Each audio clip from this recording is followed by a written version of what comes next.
우리는 지난주에 우리가 하나님을 사랑해야 되지만 하나님 먼저 우리를 사랑하셨고 우리와 함께 하신 그 은혜를 나눴습니다. 그래서 하나님의 최고의 선물이 바로 성령이다라고 하는 것을 같이 나눴고요. 이번 주에는 이제 우리가 하나님의 사랑을 받았으니 우리가 사랑해야 될 것들이 무엇인지를 함께 나눠보려고 합니다. 오늘 본문에 한 율법 교사가 나옵니다. 이 율법 교사가 예수님께 나와서 영생에 대해서 질문을 하는 것을 보게 돼요. 25절 같이 한번 읽을까요?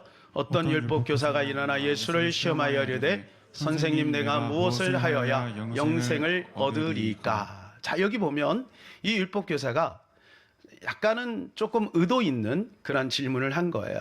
자기는 알고 있는데 당신은 알고 있냐? 뭐 이런 쪽 아니겠어요? 예수를 시험하면서 어떻게 해서 영생을 얻을 수 있겠습니까? 라고 합니다. 그때 예수님은 지혜롭게 역질문을 해서 그 율법 교사의 자각을 시켜주는 것을 보게 돼요. 자, 26절 읽어볼까요? 예수께서 이르시되 율법에 무엇이라 기록되었으며 내가 어떻게 읽느냐? 자, 율법에, 네가 율법 교사니까 네가 잘 알고 있지 않냐? 그럼 율법에 뭐라고 기록이 되어 있는지 너 알지? 뭐 이거 아니겠어요? 그랬더니 이가 정답을 이야기합니다. 27절입니다. 대답하여 이르되 내 마음을 다하며 목숨을 다하며 힘을 다하며 뜻을 다하여 주 너희 하나님을 사랑하라 하고 또한 내 이웃을 내 자신과 같이 사랑하라 하였나이다. 뭐라고 말씀하고 있습니까? 질문이 뭐였습니까? 기억하십니까? 어떻게 해서 영생을 얻을 수 있겠습니까? 이렇게 했더니 결국은 성경에 뭐라고 되어 있냐면 하나님을 사랑하고 이웃을 사랑해야 된다. 여러분, 이 질문과 답에 대해서 어떻게 생각하십니까? 우리는 다시 한번 믿음에 대해서 한번 생각해 볼 필요가 있는 것이죠.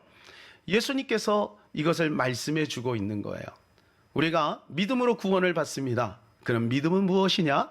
그것은 하나님을 사랑하고 이웃을 사랑하는 것으로 증명되어진다라고 하는 것을 말씀해 주고 있는 것이죠. 자, 예수님께서는요, 이렇게 말씀하신 다음에 이렇게 말씀합니다. 28절에 내 대답이 옳도다. 그리고 이를 행하라. 자, 무슨 말이에요? 율법 교사는 자기가 이렇게 안다라고 하는 것을 자랑하고 싶어서 예수님에게 질문을 하고 있는 거예요. 근데 예수님은 이미 알고 있다는 것을 그는 깨닫고 있는 거죠. 그런데 주님은 한 단계 더 들어가서 이렇게 말씀하고 있는 거예요. 네가 알고 있니? 그러면 그렇게 행해. 자, 무슨 말인가요? 아는 것으로 안 된다는 거예요. 그렇게 행해야 된다는 거예요. 사랑하는 여러분, 믿음은 행함으로 증명을 나타나는 겁니다. 주님이 그것을 원하고 계신다는 것을 오늘 본문에서 우리가 알 수가 있는 것이죠. 자, 오늘 두 가지를 한번 살펴보려고 합니다. 27절에 있는 말씀을 중심으로 하나님을 사랑하고 또 이웃을 사랑해야 된다는 거죠. 자, 첫 번째입니다. 하나님을 사랑하는 것이 무엇일까? 자, 우리는 하나님을 사랑해야 된다는 것을 알고 있습니다. 그런데 정작 우리가 하나님을 사랑하고 있는지 우리 자신에게 한번 질문해 볼 필요가 있지 않겠어요? 자, 우리는 하나님을 사랑한다라고 이야기합니다. 도대체 하나님을 사랑하는 것이 무엇일까요? 첫 번째, 그것은 주인을 바꾸는 것입니다. 뭐를 바꾸는 것이라고요? 주인을 바꾸는 것. 하나님을 사랑한다는 것은 나의 주인을 바꾸는 거예요. 그것이 하나님을 사랑하는 거예요. 다른 말로 하면 하나님을 사랑한다라고 고백하는 것도 중요하고 매일같이 예배를 드리는 것도 중요하고 종교적인 활동을 하는 것도 중요하고 봉사를 하는 것도 중요하지만 더 중요한 것이 있다는 거예요. 그것은 내 주인을 바꾸는 것이라는 거예요. 한 청년이 예수님에게 비슷한 질문을 했어요. 어떻게 해서 영생을 얻을 수 있겠습니까? 그랬더니 이번에는 예수님께서 성경에 있는 말씀을 가지고 직접적으로 말씀하셨어요. 계명을 지켰느냐? 그랬더니 이가 이렇게 얘기합니다. 그럼요, 저는 어릴 때부터 계명을 다 지켰습니다. 예수님은 한 단계 더 들어가서 그 청년의 마음속에 있는 주인을 끄집어 올립니다. 그런데 너가에게 한 가지 부족한 것이 있다. 그것은 네가 재물이 많은데 그 재물을 가지고 가난한 사람들 다 팔고 나눠주고 그리고 와서 나를 쫓으라. 그랬더니 이 청년이 재물이 많은 거로 근심하며 돌아갔다고 되어 있어요. 여러분, 여기에서 이 청년의 주인은 무엇이었을까요? 성경은 이렇게 말씀해 주고 있습니다. 마태복음 6장 24절입니다. 한 사람이 두 주인을 섬기지 못할 것이니 혹 이를 미워하고 저를 사랑하거나 혹 이를 중히 여기고 저를 경히 여김이라. 너희가 하나님과 재물을 겸하여 섬기지 못하느니라. 두 주인을 동시에 만족시킬 수는 없는 것 아니겠어요? 한쪽은 잘하고 한쪽은 그거보다 소홀할 수밖에 없다는 거 아니겠어요? 그러니까 두 주인을 섬길 수는 없는 거다. 근데 이 청년에게는 두 주인이 있었는데, 하나님도 사랑하고 재물도 사랑하는 두 주인이 있었는데, 결정적인 순간에 보니까 두 주인이 아니었고 한 주인이었다는 거예요. 이 청년에게는 주인이 뭐였어요? 하나님이 아닌 거예요. 재물이었던 거예요. 재물이 그의 주인이었다는 거예요. 즉 무슨 말이냐면, 우리에게는 주인이 다 있다는 거죠. 사랑하는 여러분, 저와 여러분의 주인은 누굽니까? 우리 한번 질문해 볼 필요가 있어요. 하나님을 사랑하는 주제로 우리가 나누면서 과연 우리가 하나님을 사랑한다라고 하는 것이 무엇인가? 과연 하나님이 나의 주인인가? 이것을 질문해 볼 필요가 있겠죠. 사랑하는 여러분, 하나님만이 우리의 유일한 주인임을 믿으시고 그렇게 인정하시고 그렇게 사시는 저와 여러분 되기를 축복합니다. 자, 두 번째로는 하나님을 사랑한다는 것은 무엇일까요? 그것은 우선순위를 바꾸는 거예요. 첫 번째는 뭐라 그랬어요? 그렇습니다. 주인을 바꾸는 거. 주인을 바꾸는 거. 두 번째는 우선순위를 바꾸는 거. 그게 하나님을 사랑한다는 거예요. 사랑하는 여러분, 모든 성도들에게 하나님을 사랑하십니까? 라고 질문하면 모든 성도, 저도 마찬가지. 정말 하나님을 사랑하고 싶어요. 그런데요, 그게 잘 안 돼요. 어디서 무너질까? 그것은 아주 작은 것에서 무너진다는 거예요. 유발 하랄이라고 하는 인류학자가 있습니다. 이분은 지금 이 시대를 이렇게 평가하고 있어요. 인간의 3대 재앙이 있다. 기근, 질병, 전쟁. 과거에는 이 인간이 이것을 컨트롤할 수 있는 힘이 없었어요. 그런데 지금은 이 인류가 발전하면서 이거를 어느 정도 조절할 수 있는 힘이 생겼다는 거예요. 예를 들어서 역사상 처음으로 인간은 굶어 죽어가는 사람보다 많이 먹어서 비만으로 죽는 사람이 더 많아졌다는 거예요. 여러분, 지금 이 시대가 그런 시대예요. 굶어서 죽는 사람보다는 비만으로 죽는 사람이 더 많다는 거예요. 또한 역사 이후로 인간들은 아파서 질병으로 죽는 사람보다 나이가 많아서 죽는 사람이 더 많아졌다. 옛날에는 뭐 전쟁과 또 질병으로, 그죠? 이렇게 죽는 사람이 많았는데 지금은 그렇지 않다는 거예요. 역사상 처음으로 인간들은 테러와 전쟁과 범죄보다 자살로 목숨을 잃어버리는 사람이 더 많아졌다. 그렇지 않아요? 우리나라만 해도 교통사고로 죽는 사람보다 자살로 죽는 사람이 더 많아요. 그는 앞으로 이러한 시대가 올 거예요. 과학문명이 발전해서 생명공학이 발전을 해갖고 앞으로 자기의 수명을 연장하고 영생을 추구하려고 하는 그러한 의도가 점점 많아질 거다. 그리고 어찌 보면 거기까지 도달할 수도 있다라고 예견합니다. 그러나 성경은 그렇게 말해주고 있지 않죠. 월트 디즈니 미국의 상상력의 승리라고 하는 책의 저자인 닐 게이블러는 이 시대를 향해서 이렇게 경고하고 있습니다.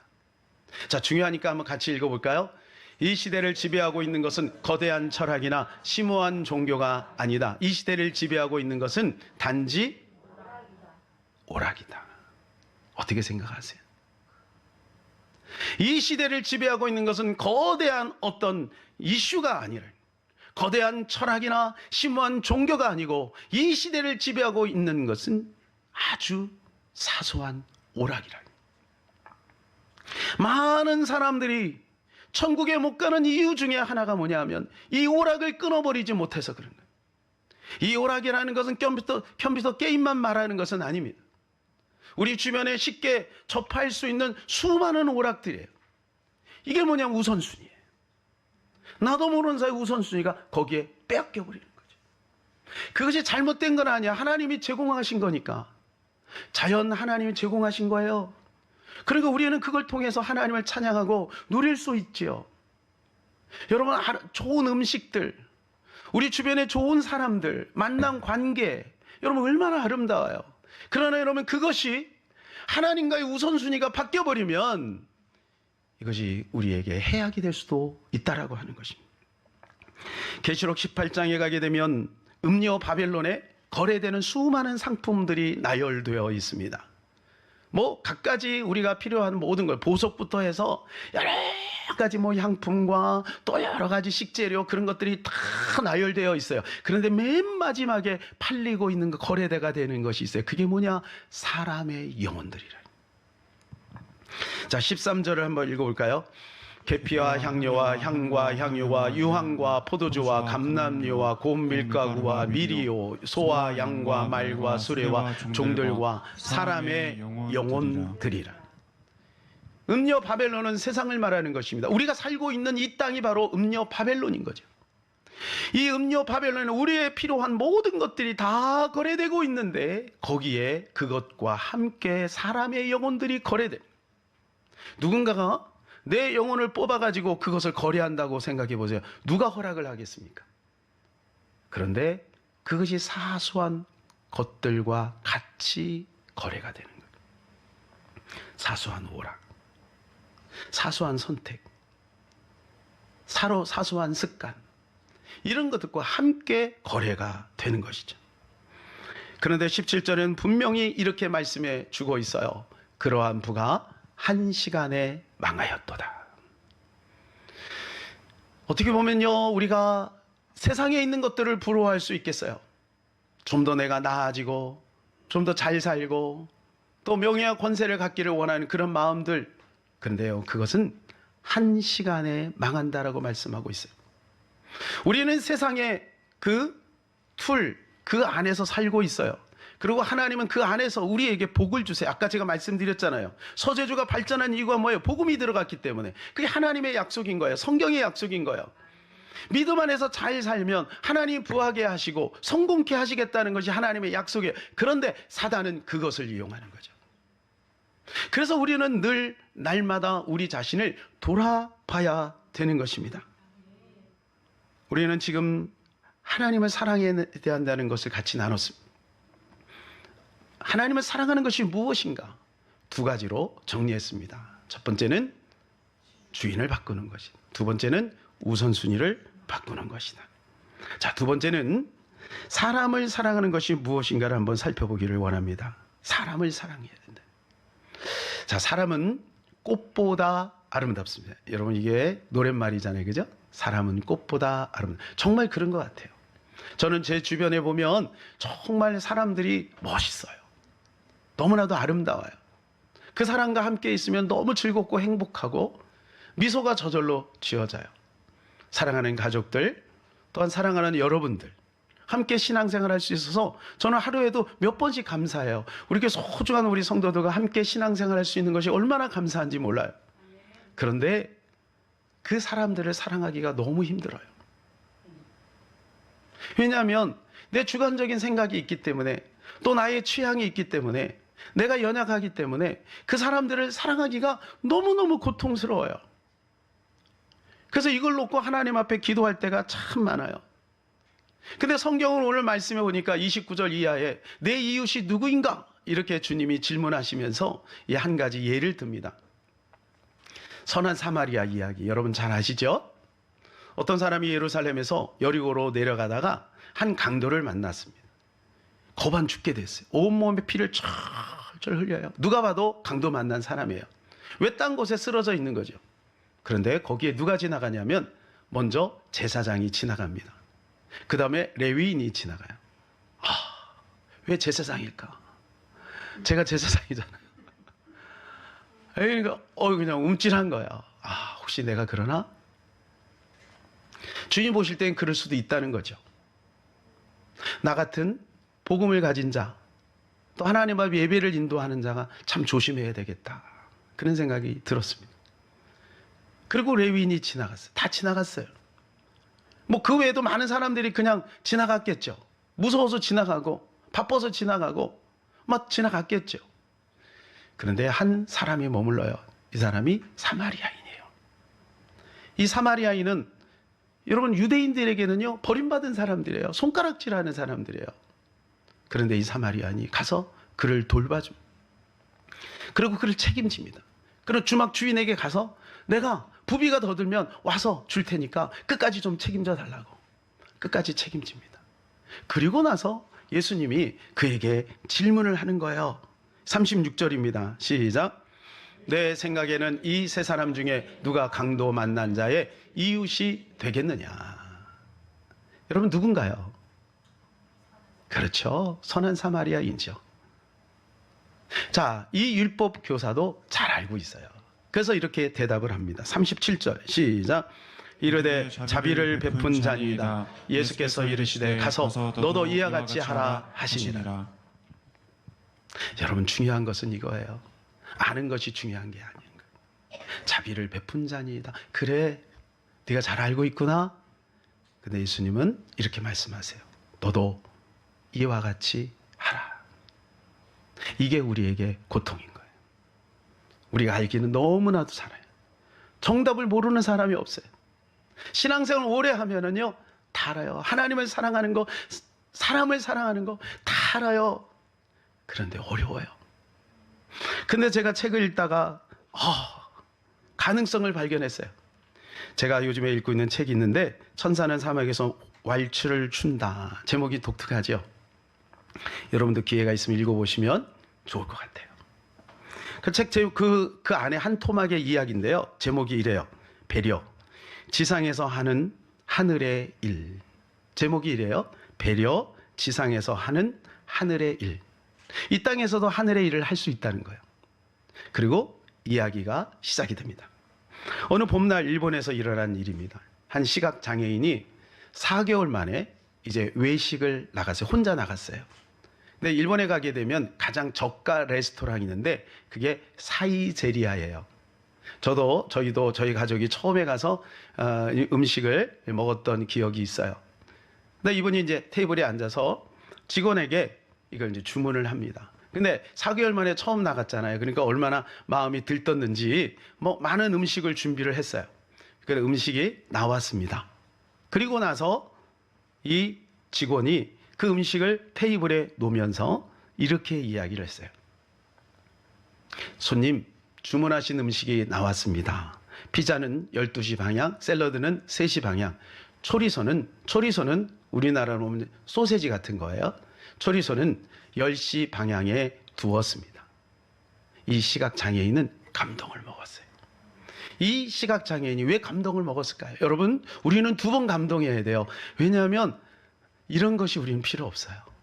근데 시각장애인은 그 음식을 찍어서 코에 대야 이게 무슨 음식인지를 아는 거예요. 냄새를 맡고서야 내가 먹고 싶은 것을 먼저 선택해서 먹을 수 있는 거죠. 그날 이 시각장애인은 당황하지 않고 품위 있게 음식을 마칠 수 있었대요. 작가는 이야기하는 거예요. 이게 지상에서 할 수 있는 하늘의 일이다. 작은 배려. 작은 배려. 배려라는 건 한자로 이런 뜻이에요. 생각을 나누다. 저는 우리 교회 성도들이 이런 작은 배려가 있는 것을 가끔 느낍니다. 예. 남의 마음을 아프지 않게 또 그 마음을 상하지 않게 하면서 하려고 하는 마음, 조심스러운 마음, 그리고 사랑하려고 하는 마음, 이런 것들을 제가 종종 느껴요. 사랑하는 여러분, 우리가 할 수 있는 이 지상에서 할 수 있는 최고의 하늘의 일, 그게 뭐냐 하면 배려예요. 우리는 선한 사마리아인처럼 그렇게 거창한 일을 할 수 없어요. 그리고 솔직히 말해서 우리 주변에 그런 일이 없잖아요. 혹시 여러분 지나가다 강도 만난 사람 본 적 있어요? 없잖아요. 그런데요, 제가 이 말씀 묵상하면서 1부 예배 끝나고 나서 2부 예배로 넘어가는 그 사이에 묵상하는 가운데 하나님이 강도 만난 자가 너무 많다라는 것을 알려주셨어요. 그게 누굴까요? 복음 없이 죽어가는 많은 영혼들, 영적으로 피를 철철 흘리고 사망 가운데 지옥으로 지금 가고 있다는 것을 깨닫게 해주셨어요. 1부 예배 때는 이 부분을 없다고 얘기했거든요. 근데 2부 때 주님께서 이 말씀을 제 마음에 감동으로 주셨어요. 여러분, 그렇다면 우리가 할 수 있는 일들이 있겠죠. 우리도 선한 사마리아인처럼 할 수 있겠죠. 그런데 그것이 어디서부터 시작이 되냐면 작은 배려에서부터 시작이 된다는 거예요. 김창원 교수가 그런 말을 했어요. 저는 그 말이 참 좋아요. 가족을, 남편을, 아내를 사랑하려고 하지 마라. 예의를 지켜라. 우리가 사랑한다고 하면서 우리는 잘못하면 예의 없이 막 대해요. 복음을 전한다고 예의 없이 막 대해요. 여러분, 이것은 어느 책 제목처럼 무례한 기독교가 될 수 있어요. 기도하고 조심스럽게 우리가 할 수 있는 작은 배려에서부터 우리는 시작할 수 있습니다. 여러분, 어린 왕자 다 읽으셨죠? 어린 왕자에 보면 이런 내용이 나와요. 어린 왕자가 막 여행을 하다가 지구별에 딱 도착을 했어요. 근데 하필이면 사막에 도착을 했어요. 사막은 굉장히 황량하지 않아요? 이 지구에는 사람이 없나 보다, 이렇게 생각을 한 거예요. 그러다가 노란 뱀을 만났어요. 그러면서 이야기합니다. 사막은 너무 외롭구나. 노란 뱀에게 이렇게 얘기했어요. 그런데 노란 뱀이 이렇게 얘기했어요. 사람이 많아도 외로운 건 마찬가지야. 사람이 많아도 외로운 건 마찬가지야. 이게 무슨 말일까요? 단지 사람이 없어서 외로운 게 아니라 사랑이 없어서 외로운 거예요. 여러분, 우리가 조금 더 한번 생각해 볼까요? 하나님도 외로울 때가 있지 않겠어요? 군중 속의 고독이라고. 수많은 사람이 하나님 앞에 예배를 드리지만 정작 내 마음을 하나님 앞에 올려드리는 사람은 몇이나 될까요? 저는 예배 드릴 때마다 이것을 한번 생각해 봐요. 그저 저는 예배 인도자가 아니라 예배자가 되었으면 좋겠다. 너무 부족하지만, 사랑하는 여러분, 우리가 하나님을 정말로 사랑한다고 하는 것은 예배 현장에 있는 것이 하나님을 사랑하는 것, 물론 그것도 하나님을 사랑하는 거지만 우리의 삶의 주인을 바꾸는 거예요. 그리고 우선순위를 바꾸는 거예요. 그것이 진정한 하나님을 사랑하는 것 아니겠어요? 또한 우리가 사람을 사랑하는 것, 여러분, 이것이 어떻게 보면 거창한 것이 아니라 우리의 작은 배려를 통해서 시작할 수 있다는 것입니다. 사랑하는 여러분, 이번 한 주간 우리가 하나님을 사랑하고 또 이웃을 사랑하고 또 우리의 가족들을 사랑해서 우리 하나님의 마음을 기쁘게 해드리는 저와 여러분 되시기를 주님의 이름으로 축복합니다.